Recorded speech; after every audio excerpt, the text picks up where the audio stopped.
Un día de 1933, en plena dictadura nazi, un hombre llamado Otto Rahn recibió un misterioso telegrama anónimo.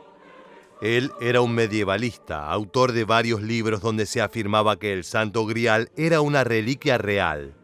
Sin embargo, la suerte nunca había estado de su lado y estaba al borde de la pobreza. El telegrama, sin embargo, le prometía la jugosa suma de 1000 Reichsmarks por mes, a cambio de dedicarse a buscar el cáliz del que bebió Jesucristo en la última cena. El mensaje concluía solicitándole que se presentara en una oficina en Berlín. Dispuesto a aceptar la propuesta, Rahn se dirigió a la dirección indicada. Fue allí cuando se sorprendió al ver que quien lo había citado era nada más ni nada menos que Heinrich Himmler, el líder de las SS. Hoy en este nuevo episodio te contaremos todo acerca de la obsesión del Tercer Reich con el ocultismo y lo paranormal. Para comprender esta historia debemos recordar que los nazis hacían alarde de su pasión por el conocimiento, alegando que su racismo tenía fundamentos científicos. Veamos al historiador Richard Evans hablando sobre esto. Hitler saw world history in terms of the struggle between races for the survival of the fittest, and he thought that races were distinct.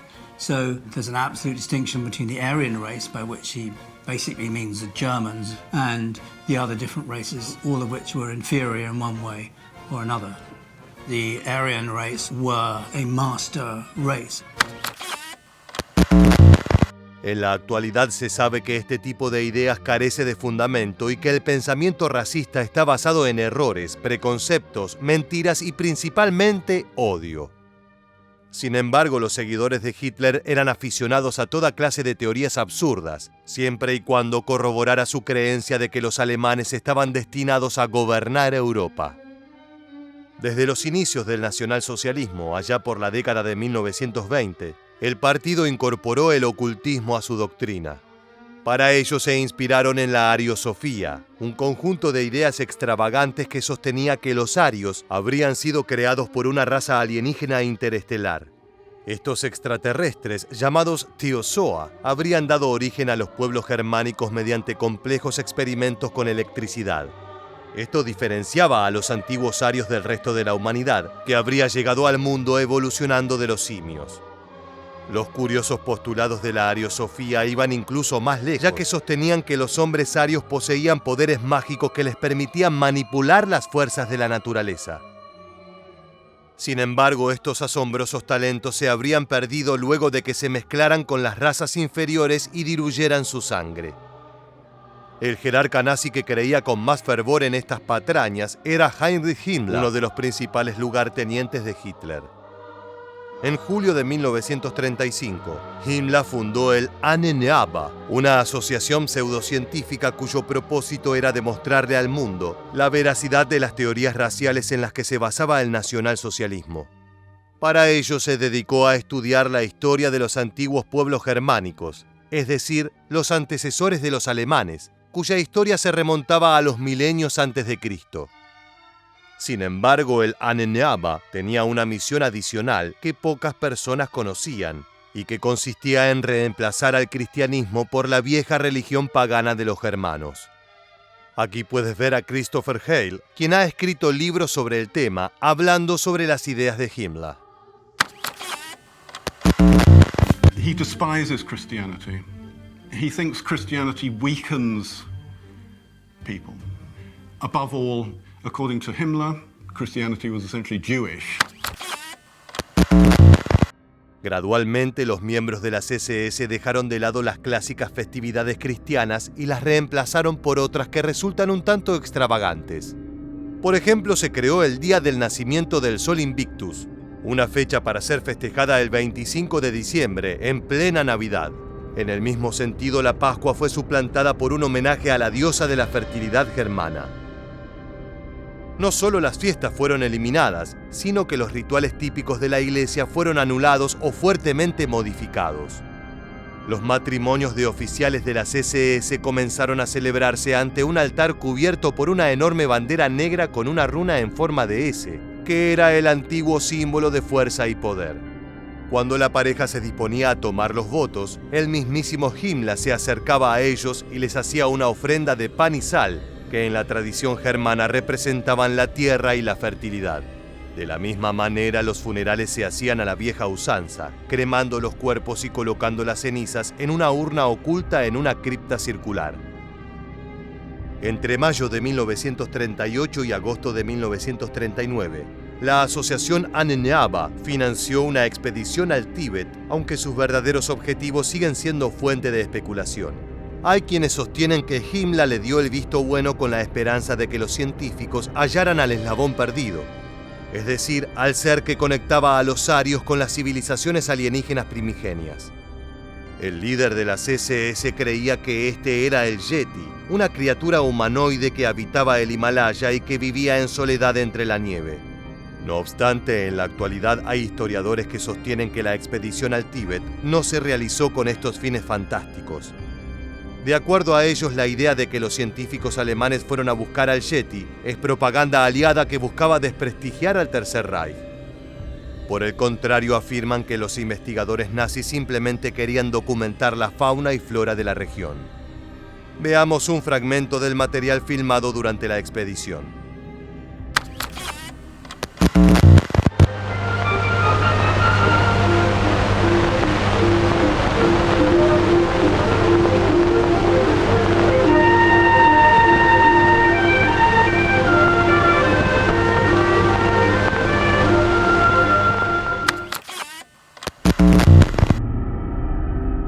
El Ministerio de Propaganda de Joseph Goebbels lo clasificó como una misión de naturaleza política y militar secreta que no debía revelarse al público bajo ninguna condición. Es posible que su verdadero propósito hubiera sido el de trazar mapas de la zona para planificar una eventual invasión a la India, que estaba bajo dominio de los británicos. En cualquier caso, esto no son más que especulaciones.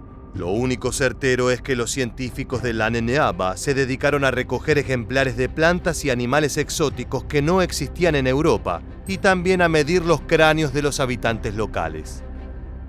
Las excentricidades del nacionalsocialismo no terminan aquí, sino que la obsesión del jerarca de la CSS por las ciencias ocultas llegó a extremos increíbles.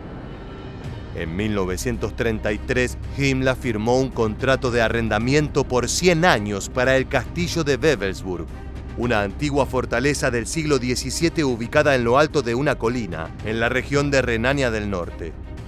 Su plan era utilizarlo como una sede de entrenamiento de la CSS, un lugar en donde se les enseñara rituales paganos y ocultistas. Este sitio no fue elegido por casualidad, sino que en esa misma región, 2000 años antes, las tribus germánicas habían derrotado al ejército romano en una batalla de proporciones épicas. Himmler invirtió enormes sumas de dinero en el castillo, y para darle una estética más medieval, ordenó que se le quitara el yeso de los muros y que se construya un foso a su alrededor. De hecho, instaló una gran mesa en su interior en referencia a la mesa redonda del rey Arturo, en donde solo podían sentarse los 12 oficiales más importantes de la CSS. Himmler bautizó a este lugar como el centro del mundo y lo utilizó para albergar objetos sagrados. A pesar de que el líder nazi detestaba a la religión de Cristo y no ocultaba sus preferencias por el paganismo, sentía una atracción insana por sus reliquias. Una de ellas fue la famosa lanza del destino, el arma que, de acuerdo a la tradición, fue utilizada por el soldado romano Longino para atravesar el costado de Jesús cuando colgaba de la cruz. Aunque no hay evidencias de que Adolf Hitler creyera en supersticiones, hay rumores de que habría compartido el interés de Himmler por recuperar la lanza, ya que ésta le otorgaría poderes sobrenaturales con los que destruir a los aliados. Sin embargo, ciertos historiadores dicen que el Führer no se sentía atraído hacia estas reliquias por sus capacidades mágicas, sino que buscaba tenerlas de su lado para utilizarlas como propaganda. One of the things that interested the Nazis in the Spear of Destiny was its ancient heritage, that any ruler who is in possession of the spear will be looked kindly upon by the gods. La supuesta lanza del destino estaba guardada en el Museo de Hofburg, en Viena. Una vez que Hitler conquistó Austria y la integró al Tercer Reich, uno de sus primeros actos fue trasladar la reliquia hasta la fortaleza de Nuremberg.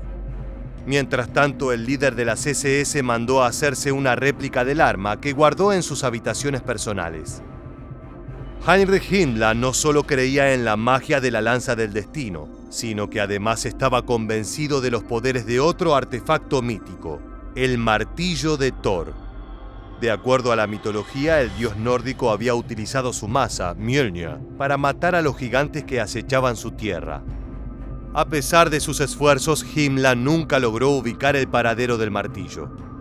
Esto no impidió que invirtiera dinero del Estado para otras expediciones similares, como por ejemplo la búsqueda del Santo Grial. Según la tradición, aquel que bebiera de esta copa recibiría una bendición de los cielos, que consistía en la cura milagrosa de todas sus heridas y enfermedades.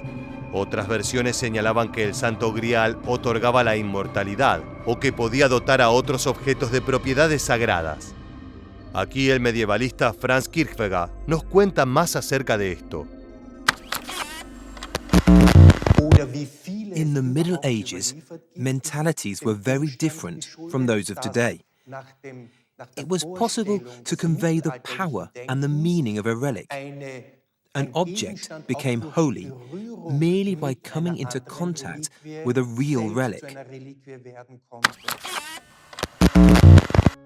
La obsesión de Himmler con el mítico cáliz lo llevó a asociarse a Otto Wilhelm Rahn.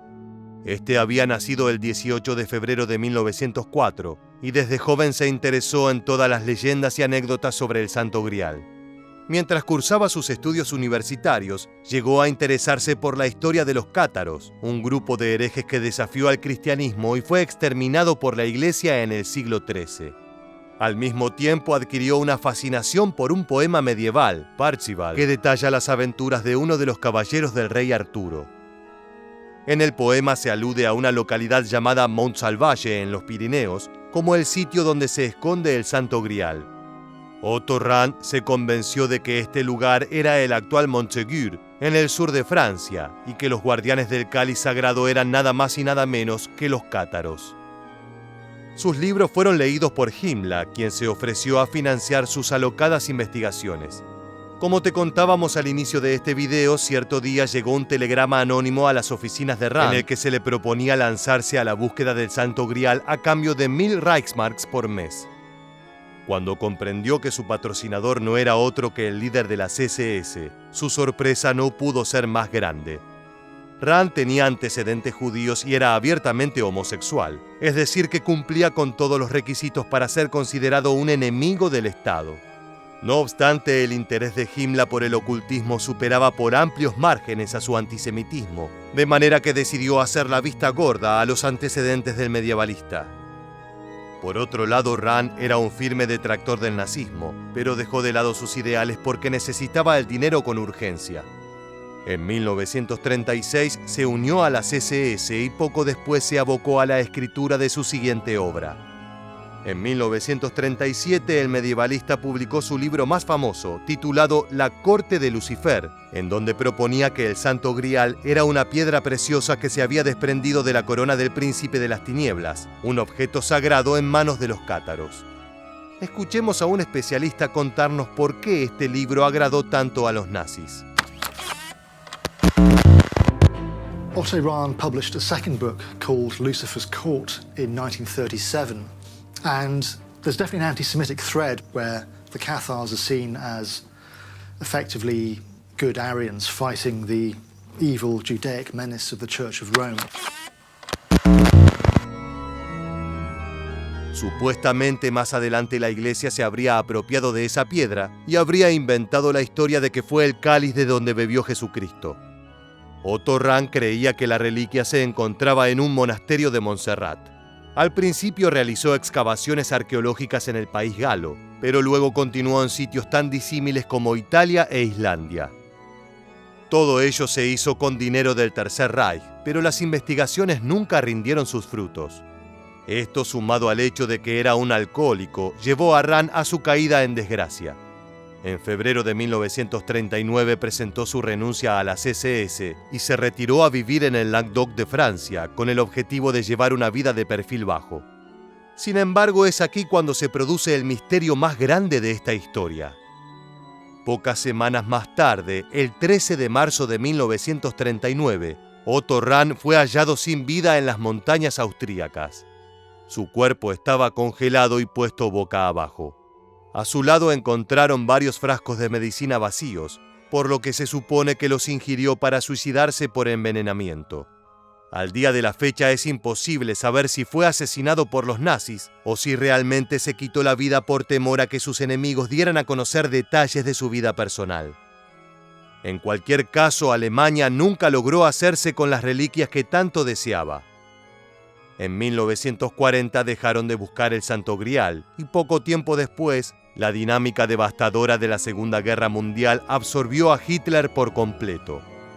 Los recursos destinados a lo oculto fueron cada vez menores, hasta que finalmente la obsesión de los nazis con lo sobrenatural murió junto con el Tercer Reich. Llegamos al final del video y queremos preguntarte, ¿crees que Otto Rahn se suicidó o que fue asesinado por los nazis? Déjanos tu respuesta en la bandeja de comentarios aquí debajo y no olvides suscribirte a nuestro canal para conocer muchos más sucesos militares que dejaron su huella en la historia.